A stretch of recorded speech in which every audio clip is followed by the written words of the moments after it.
ಕರ್ನಾಟಕದಲ್ಲಿ ಸರ್ಕಾರ ಆಡಳಿತಕ್ಕೆ ಬಂದು ಆಲ್ರೆಡಿ 3 ವರ್ಷ ಆಯಿತು. ಸಿದ್ದರಾಮಯ್ಯ ನೇತೃತ್ವದ ಸರ್ಕಾರ ಇವತ್ತು ಪಂಚ ಗ್ಯಾರಂಟಿ ಯೋಜನೆಯ ಮಹತ್ವವನ್ನು ಎಲ್ಲ ಕಡೆ ಸಾರ್ತಾ ಇದೆ. ಹೀಗಾಗಿ ದೆಹಲಿ ಮಟ್ಟದ ನಾಯಕರು ಸಿದ್ದರಾಮಯ್ಯನವ್ರನ್ನ OBC ಒಂದು ನೇತೃತ್ವ ವಹಿಸಿಕೊಳ್ಳೋ ವಿಚಾರವಾಗಿ ಬೆಂಗಳೂರಿನಲ್ಲಿ ನಡೆದ ಮದುವೆ ಸಭೆಯಲ್ಲಿ ಒಂದು 3 ನಿರ್ಧಾರಗಳನ್ನು ಪ್ರಕಟಣೆ ಮಾಡಿದರು. ಸೊ ಅದು ನಿನ್ನೆ ನವದೆಹಲಿಯಲ್ಲೂ ಕೂಡ ಜಾರಿ ಮಾಡೋದಕ್ಕಾಗಿ ರಾಹುಲ್ ಗಾಂಧಿ ನೇತೃತ್ವದಲ್ಲಿ AICC ಅವರು OBC ಮಟ್ಟದ ಸಭೆ ಕರೆದಿದ್ದರು. ಅದರಲ್ಲಿ ಸಿದ್ದರಾಮಯ್ಯ ಕೂಡ ರಾಜ್ಯದಿಂದ ಭಾಗವಹಿಸಿದರು. ಈ ವಿಚಾರವಾಗಿ ನಮ್ಮ ಜೊತೆ ಮಾತಾಡೋಕ್ಕೆ ರಾಜಾಜಿನಗರ ಬ್ಲಾಕ್ ಕಾಂಗ್ರೆಸ್ ಅಧ್ಯಕ್ಷರಾದ ರಾಧಾಕೃಷ್ಣ ಸರ್ ನಮ್ಮ ಜೊತೆ ಇದ್ದಾರೆ. ಬನ್ನಿ ಮಾತಾಡ್ಸೋಣ. ಸರ್, ರಾಜ್ಯದಲ್ಲಿ ಕಾಂಗ್ರೆಸ್ ಸರ್ಕಾರ ಅಭೂತಪೂರ್ವವಾಗಿ ಆಡಳಿತ ಮಾಡ್ತಾ ಇದೆ.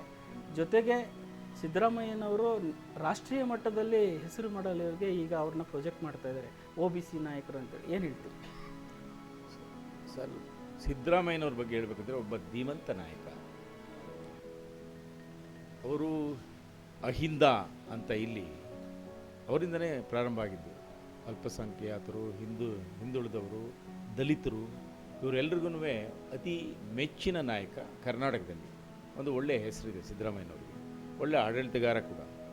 ಈಗ ಹಾಲಿ ಅವರು ಬಲಿಷ್ಠ ಒಬ್ಬ ಸಮೃದ್ಧ ರಾಜ್ಯ ಕರ್ನಾಟಕದ ಮುಖ್ಯಮಂತ್ರಿಗಳು.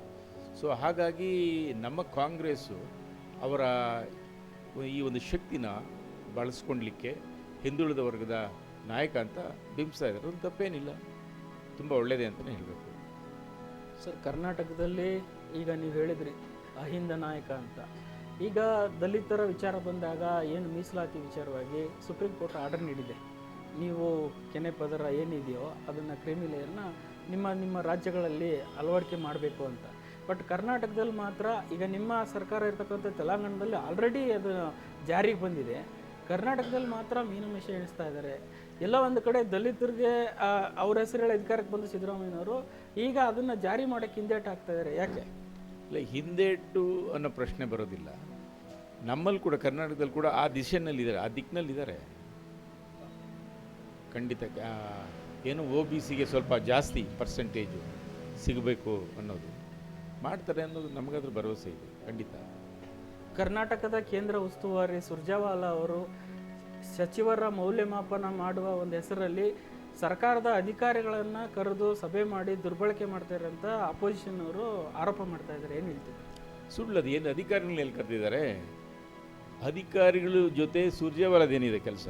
ಸುರ್ಜೇವಾಲಾದು ಪಾರ್ಟಿ ಕೆಲಸ. ಬಂದಿದ್ದಾರೆ ನಮ್ಮ ಪಾರ್ಟಿ ಲೀಡರ್ಸು. ಏನು ಇತ್ತೀಚೆಗೆ ಸ್ವಲ್ಪ ಎಲ್ಲೋ ಹಳಿ ತಪ್ತಾ ಇತ್ತು. ಇಂಡಿವಿಜುವಲ್ ಆಗಿ ಒಬ್ಬೊಬ್ಬ MLA ಮಿನಿಸ್ಟ್ರು ಏನೇನೋ ಹೇಳಿಕೆ ಕೊಡುವಂಥದ್ದು, ಅದೆಲ್ಲ ತಪ್ಪು ಅನ್ನೋದು. ನಿಮ್ದೇನಿದ್ರು ಅಹವಾಲು ತಿಳಿಸಿ ಅನ್ನೋದು. ಸುರ್ಜೇವಾಲಾ ಅವರು ನಮ್ಮ ಕರ್ನಾಟಕದ ಉಸ್ತುವಾರಿ, ಪಕ್ಷದ ಉಸ್ತುವಾರಿ, ಅಷ್ಟು ಕೆಲಸ ಮಾಡಿದ್ರೆ ಅಷ್ಟೇ ಹೊರತು. ಏನೇ ಆದರೂ ಈಗ ಸಿದ್ದರಾಮಯ್ಯನವರು ಇನ್ನೇನು ಅಧಿವೇಶನ ಇದೆ, ಹಾಗಾಗಿ ಎಲ್ಲ ಶಾಸಕರ ಬಾಯಿ ಮುಚ್ಚಬೇಕಂತೇಳಿ 50 ಕೋಟಿ ಅನುದಾನ ಕೊಡೋಕ್ಕೆ ಮುಂದಾಗಿದ್ದಾರೆ. ಅದರಲ್ಲಿ JDS BJPಗೆ ಒಂದು ರೀತಿ ಏನು ಮಲತಾಯಿ ಧೋರಣೆ ತೋರ್ತಾ ಇದ್ದಾರೆ ಅಂತ ಆರೋಪ ಇದೆ. ಏನು ಹೇಳ್ತೀರಿ? ಐ ಥಿಂಕ್ ಅದು ಶುದ್ಧ ಸುಳ್ಳು ಅನಿಸುತ್ತೆ. ಏನಂದರೆ ಯಾವುದೇ ಒಬ್ಬ MLA ಆಗಲಿ, ಆಪೋಸಿಷನ್ ಆಗಿರೋದು ಮತ್ತೊಬ್ಬ ಆಗಿರ್ಬೋದು, ಎಲ್ರಿಗೂ ಸಮಾನವಾಗಿ 50 ಕೋಟಿ ಕೊಟ್ಟಿದ್ದಾರೆ, ಕರೆಕ್ಟು. ಆಮೇಲೆ 50 ಕೋಟಿ ಅಂದ ತಕ್ಷಣ ಬರೀ MLA ಪ್ರಿಯಾರಿಟಿ ಮೇಲೆ ಅವ್ರಿಗೆ ಪೂರ್ತಿ ಇದಲ್ಲ. ಅಲ್ಲಿ ಸಾಕಷ್ಟೆಲ್ಲ ಬರ್ತವೆ. ಆ ಕನ್ಸರ್ನ್ಡು DC ಅವ್ರಿಗೆಲ್ಲನೂ ಏನು ಹಂಚಿಕೆ ಅಂತ ಅದಕ್ಕೆ ಒಂದು ವ್ಯವಸ್ಥಿತವಾದ ಒಂದು ಇದೆ, ಪ್ರೊಸೀಜರ್ ಇದೆ. ಹಾಗಾಗಿ 50 ಕೋಟಿ ಕೊಡೋದ್ರಲ್ಲಿ ಏನಿದೆ?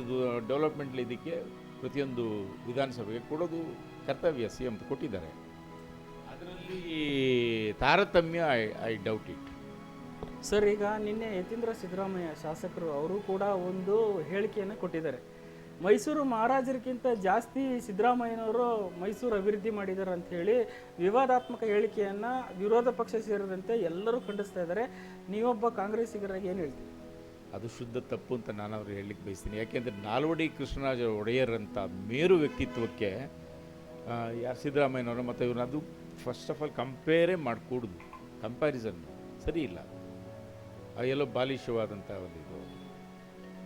ಕೊನೆಯದಾಗಿ ತಾವೊಬ್ಬ ಸೀನಿಯರ್ ಕಾಂಗ್ರೆಸ್ ಲೀಡರ್ ಆಗಿ ಯಾರೂ ಕೂಡ ನಾಸ್ತಿಕರಲ್ಲ, ಎಲ್ಲರಿಗೂ ಅಧಿಕಾರ ಬೇಕನ್ನೋ ನಿಟ್ಟಿನಲ್ಲಿ ನಿನ್ನೆ ಮೊನ್ನೆ ನಡೆದಂಥ ಸಭೆಯಲ್ಲಿ 20 ಜನರ ಲಿಸ್ಟು ನಿಗಮ ಮಂಡಳಿಗೆ 34 ಜನರಲ್ಲಿ 20 ಜನದ ಫೈನಲ್ ಆಗಿದೆ ಅನ್ನೋ ಸುದ್ದಿ ಬರ್ತಾ ಇದೆ ಬಲ್ಲ ಮೂಲಗಳ ಪ್ರಕಾರ. ತಾವು ಕೂಡ ಆಕಾಂಕ್ಷಿ ಇದ್ರಿ, ಎಷ್ಟರ ಮಟ್ಟಿಗೆ ವಿಶ್ವಾಸ ಇದೆ? ನೋಡಬೇಕು. ನಮ್ಮ ಡಿ ಕೆ ಶಿವಕುಮಾರ್ ಅವರು ಕೂಡ ನನ್ನ ವ್ಯಕ್ತಿತ್ವ, ನನ್ನ ಸೇವೆಯನ್ನು ಗುರುತಿಸಿ ಸಾಕಷ್ಟು ಹೇಳಿದ್ದಾರೆ. ಇಲ್ಲ, ಏನಾದರೂ ನಿನಗೊಂದು ಅಧಿಕಾರ ಸಿಕ್ಕಲಿ ಅಂತ ಹೇಳಿದ್ದಾರೆ. ನೋಡೋಣ ಎಷ್ಟು ನನಗೆ. ನಾನಂತೂ ಲಾಬಿ ಮಾಡಲಿಕ್ಕಾಗಲಿ ಮತ್ತೊಂದು ಕಾಲಿ ಹೋಗಿಲ್ಲ. ಕೊನೆದಾಗಿ ಏನು ಹೇಳ್ತೀರಾ? ಪವರ್ ಶೇರಿಂಗ್ ನವಂಬರ್ಗೆ ಕ್ರಾಂತಿ ಆಗುತ್ತೆ, ರಾಜಣ್ಣ ಅವ್ರ ಹೇಳಿಕೆ. ರಾಜಣ್ಣ ಅವರ ಹೇಳಿ ಮತ್ತೊಬ್ಬರು ಹೇಳಿ, ಬಹುತೇಕ ನನ್ನ ಅನಿಸಿಕೆ ಏನು ಅಂತಂದರೆ, ಹಂಚಿಕೆ ಪ್ರಾಬಬ್ಲಿ CM ಪೀರಿಯಡ್ ಹಂಚಿಕೆ ಆಗಿದೆ ಅಂತ ನಾನಾದರೂ ಭಾವಿಸ್ಕೊಳ್ತೀನಿ. ಬಹುಶಃ ಒಂದು ಲಾಸ್ಟ್ ಲೆಗಲ್ ಅಟ್ಲೀಸ್ಟ್ ಒಂದು 2 ಇಯರ್ಸು ನಮ್ಮ ಡಿ ಕೆ ಶಿವಕುಮಾರ್ ಸಾಹೇಬರು ಕೂಡ CM ಆಗೋ ಭರವಸೆ ಇದೆ.